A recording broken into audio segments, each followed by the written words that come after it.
신의 한 수의 구독, 좋아요, 알림 방법입니다.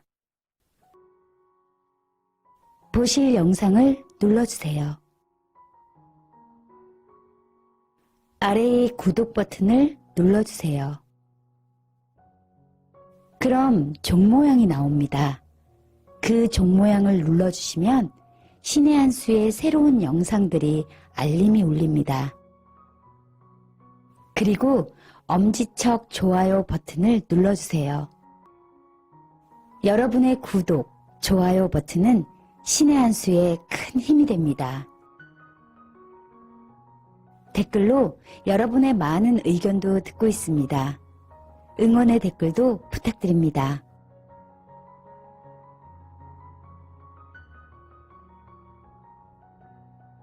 김정숙과 관련된 이야기 해볼 텐데 어제 신의 한 수가 곽상도 의원 또 취재를 했죠? 예, 저희가 또 독점 인터뷰를 했습니다. 예. 2개 정도의 영상, 예. 한 거의 30분 이상 되는 영상 2개나 지금 찍었는데 설 연휴에 또 가족들이 모여서 문재인 정권에 대해서 씹고 뜯는 맛이 또 있어야 되지 않겠습니까? 네. 그래서 설 음식이라고 생각하시고 씹고 뜯고 맛보고 즐기는. 예, 반하는 얘기지만 또 알아야지 또 4.15 총선에서 심판해야 되지 않겠습니까? 그리고 곽상도 의원이 지금 정말 열심히 뛰고 있는데요. 그 내용들이 다 들어있으니까요. 여러분들 기대하셔도 좋을 것 같습니다. 네, 자, 곽상도 의원이 신의 한 수에 출연해서 방송을 하긴 했지만 그래도 보도가 크게 터진 만큼 보도 전합니다. 일단 김정숙과 친분 있는 사업가가 부동산 특혜를 받아서 5천억을 네? 예, 5천억의 차익을 받았다. 아우, 이 사람들 통커. 5천억. 저도 사실은 기사를 보고서는 충격을 먹었거든요. 왜냐면 5천억이면요.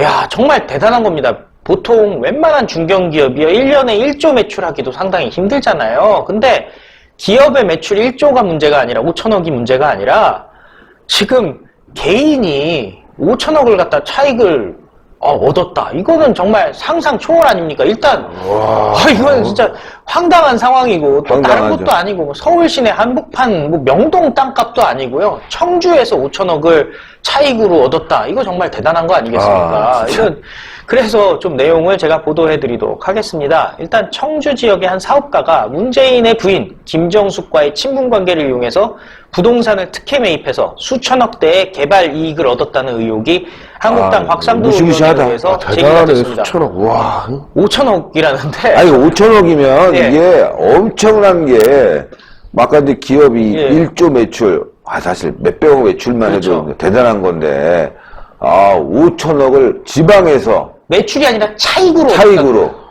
그렇죠. 차익으로. 와, 진짜 왜냐면 실감이 안 나요, 실감이. 제조업을 하는 중견기업이 1조 매출을 하잖아요. 그럼 실제 남는 거는요, 보통 1% 정도 수익을 1%, 2% 이렇게 수익 내거든요. 100억 정도? 그렇죠. 근데 5천억을 차익을 얻었다. 이거는 한 정말 큐에 그것도. 대단한 거 아니겠습니까? 근데 투자 금액을 또 조금 이따 말씀드릴 텐데요. 들어보시면은 이 사람들이 정말 대단한 사람들이고 겁대가리 상실했다니까. 환장을 합니다. 예, 자유한국당 곽상도 의원에 따르면요, 청주 버스터미널을 운영하는 사업가 장덕수 씨가요, 2017년 1월에 343억의 터미널 부지를 청주시로부터 매입했다고 합니다. 네. 예, 투자를 300억을 했습니다. 300억을 하고 5천억을 얻은 거니까요. 세상에 이런 장사가 어디 있습니까? 이거 한 몇 배야 도대체? 15배? 15배 정도를 얻었는데요. 15배? 예, 15배인데 이 정도면요, 봉이김선달도 어려운 수준입니다. 제가 더 깜짝 놀란 건 뭐냐면 매입한 시기를 보십시오. 2017년 1월입니다. 네. 불과 2, 3년 사이에 시세 차익을 5천억을 거뒀다는 건 아니겠습니까? 어떻게 이렇게 될 수가 있어? 그러니까 그 내용을 좀 설명을 해드리겠습니다. 소름 돋네. 당시에 청주시가요, 20년 이상 그 청주의 고속버스 터미널 부지를 버스 터미널 용도로 유지해야 된다고 조건을 단 겁니다. 그것 때문에 사람들이 20년 동안 계속 똑같이 사업을 해야 되니까 소위 말하는 용도 변경이 안 된다는 거 아니겠습니까? 그러니까 사람들이 300억씩이나 투자해서 저거를 매입할 생각이 없었던 거죠. 그런데 장 씨는 그냥 경쟁자 없이 당연히 단독응찰로 싸게 매입을 한 겁니다. 단독응찰을 했다는 것 자체가 뭐 경쟁이 붙어야지 땅값도 오르고 그럴 텐데 그냥 340억에 산 겁니다. 그 아도 쳤단 얘기죠. 혼자 입찰해서. 예, 사람들이 그래 갖고는 사업이 안 된다 그러니까 안 들어왔을 거 아니에요. 그런데 그 다음 일이 벌어집니다. 4개월 정도, 땅 산 지 4개월 만에 이 사람이 청주시에다가 터미널 현대화 사업을 제안을 합니다. 그러면은 20년 동안 묶여놔야 될 건데 갑자기 청주에, 그것도 서울 시내 한복판도 아니고 청주에 50층 규모의 주상복합 쇼핑몰을 세우자라고 제안을 한 거죠, 청주시에. 네. 그랬더니 청주시가 석 달 만에 제안을 수락하게 됩니다. 아니 근데 저는 여기서 궁금한 게 있습니다. 사실 제가 청주에 사시는 청주 시민분들을 제가 폄훼하거나 그런 의도로 말을 하는 것이 아니라요. 청주 같은 경우는 사실 지방도시 아니겠습니까? 그렇죠. 지방도시 청주에 50층 규모의 주상복합 쇼핑몰. 저는 참 이 자체도 석연치가 않은데요. 아니, 그게 생각해 보세요. 지금 서울 고속버스 터미널, 강남 고속버스 터미널 보시면요. 거기에 50층짜리 주상복합이 들어있는 게 아니잖아요. 그렇죠. 예, 호남선, 경부선 여러분들 다 보셔서 알 텐데요. 특히 경부선 같은 경우에 보면요. 2층 정도 되는 건물로 이렇게 예. 돼 있잖아요. 그리고 이제 한 50년 된 건물인가요? 그 터미널 건물 있고, 또 호남선 같은 경우는 백화점 뭐 이렇게 유치는 했지만 터미널 자체만 놓고 보면은 무슨 50층이 거기에 어디 있어요? 아니 고속버스 터미널 같은 경우에도 저희가 출퇴근하면서 항상 확인을 하고 있지만 거기에 백화점이 들어와 있지만 한 20층이 안 되는 걸로 제가 기억해요. 10몇 층 단위예요. 대단하지가 않아요. 근데 50층이에요. 그것도 50층. 청주에 50층짜리 주상복합 건물을 세우겠다라는 거예요. 청주 시외버스 터미널에 얼마나 많은 유동인구가 있는지는 모르겠지만 그 자리에 50층짜리가 들어가서 건 아닌 것 같아요. 아무리 아니, 봐도. 전국에 대도시들 있지 않습니까? 광역도시급들 시외버스 터미널이나 고속버스 터미널도 여러분들 가보시면요. 다 별거 없어요. 별거 없어요. 솔직히 말씀드리면은 여러분들 역세권이라든지 터미널, 그래도 좀 KTX 들어오면 좀 얘기가 다른데, 그런데도 50층짜리 주상복합 개발하는 데가 없습니다. 50층이면요, 여러분들 고개 이렇게 들고, 뭐 굉장합니다, 솔직히. 뭐 63빌딩 생각하시면 되겠네. 13층짜리 안 되게. 63층이니까요, 50층이라면. 와, 하여튼 여기에 이게 세워졌어요. 예. 50층 규모의 주상복합 쇼핑몰을 세우자고 이걸 수락을 했는데 수락을 했어요. 땅값이 엄청 올랐겠네요. 그런 주변에서. 거죠. 그래서 몇 개월 만에 5천억 이상의 시세 차익을 얻었다는 거예요. 와, 얻었어요? 벌써 땅이 팔렸어요? 아직 팔린 건 아니지만 일단 시세가 그렇게 돼버렸다는 거죠. 아하. 예.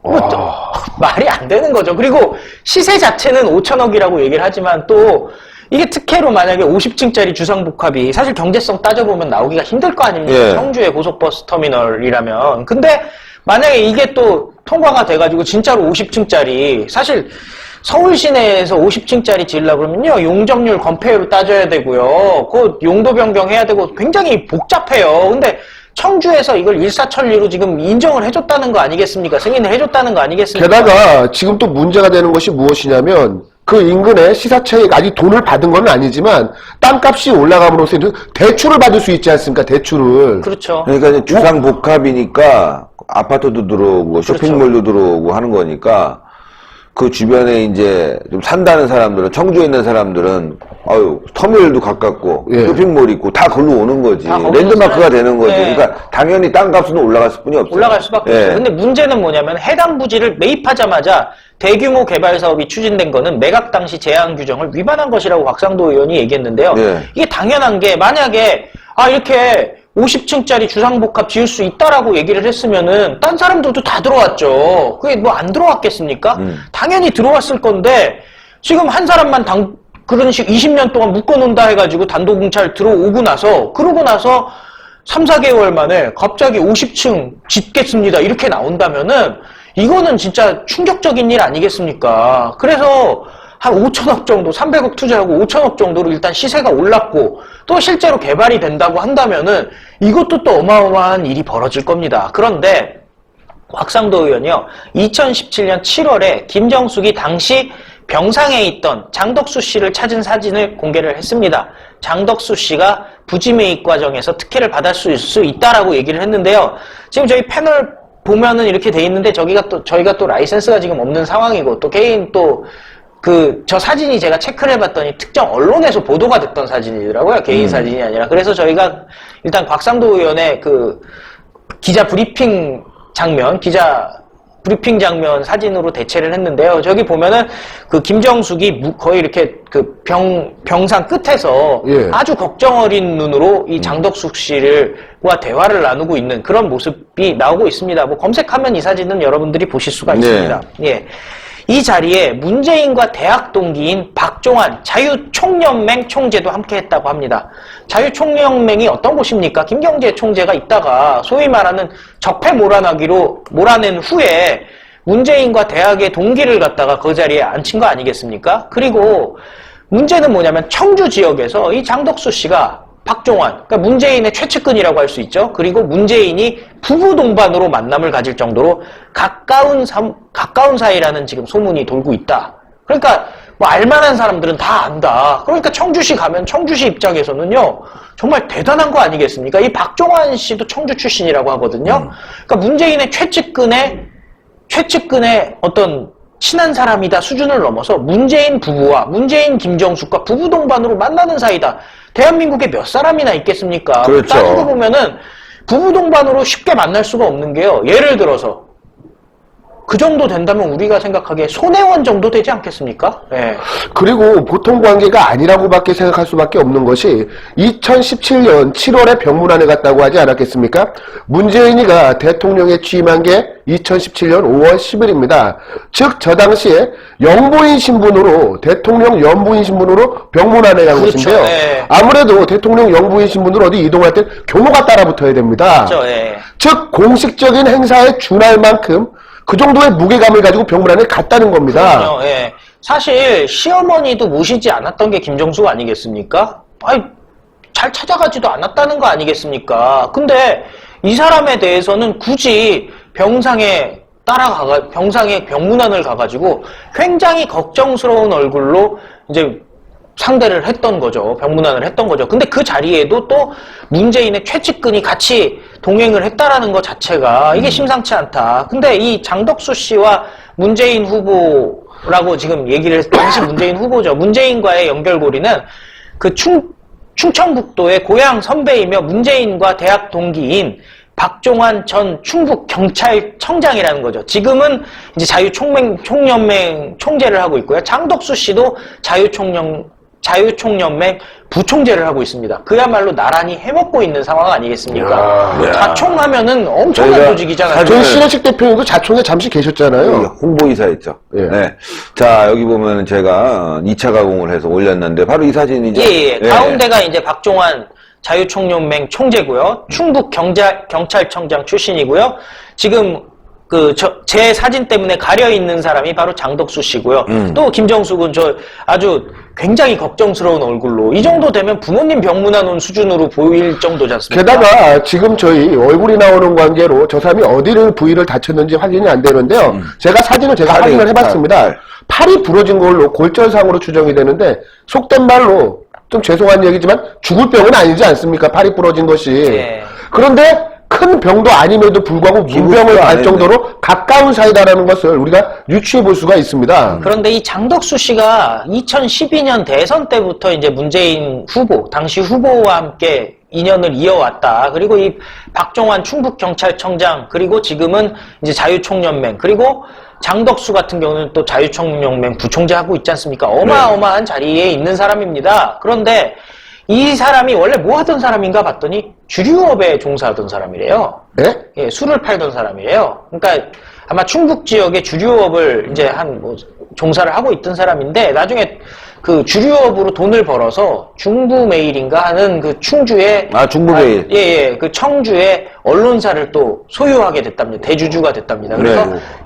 원래 주류업 하던 사람이 술 팔던 사람이 갑자기 나 언론사 사주다 하고선 움직이게 됐다는 지역 유지네, 유지. 유지가 된 거죠. 예. 그리고 나서 이제 박종환을 통해서 돈이 있을 테니까 선거 때는 또 자금이 많이 필요하잖아요. 그래서 박종환이랑 또 박종환이 소개를 시켜줘서 문재인을 알게 됐고 또 부부 동반으로 만나는 사이까지 지금 발전했다. 이게 여기까지 지금 저희가 취재한 자, 사항입니다. 여기까지 취재한 사항인데, 이 사람이 이런 특혜를 받았다. 이게 쉽지 않은 일이죠. 예. 청주시가 허가해주고, 사업 타당성. 사실은 이제 사업 타당성이라는 게, 뭐, 시가 추진한다든가, 또 아니면 공공사업이라든가, 그렇죠. 그건 모르겠지만, 개인한테 이런 특혜가 갈 수 있다는 건 너무나 뻔히 알잖아요. 300억인데 5천억으로 시가 상승이 된다면, 이건 특혜 준단다. 안 된다.